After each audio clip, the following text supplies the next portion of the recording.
गोदावरीच्या काठी वसलेलं नाशिक, पंचवटीची पावन ओळख आणि त्या ओळखीचा एक महत्त्वाचा भाग म्हणजे श्री काळाराम मंदिर.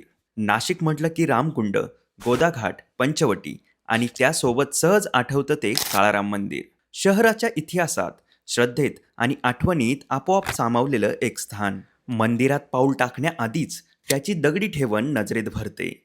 भव्य, शांत आणि अगदी लक्षात राहील अशी.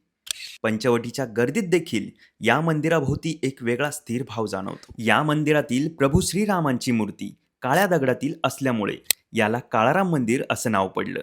गर्भगृहात श्रीराम, सीता आणि लक्ष्मण यांचं दर्शन आणि समोर दासभावाने उभे असलेले मारुतीराया. आज दिसणारं हे भव्य दगडी मंदिर उभारण्यात सरदार रंगाराव ओढेकर यांचं योगदान महत्त्वाचं मानलं जातं. पेशवाईच्या काळात उभं राहिलेलं हे मंदिर आजही आपल्या बांधणीने, रचनेने आणि देखणेपणाने वेगळं भासतं. चारही दिशांना प्रवेशद्वार, भव्य सभामंडप, दगडी बांधकामाची ठाम रचना आणि मंदिरात पाऊल टाकल्यावर जाणवणारी शांतता.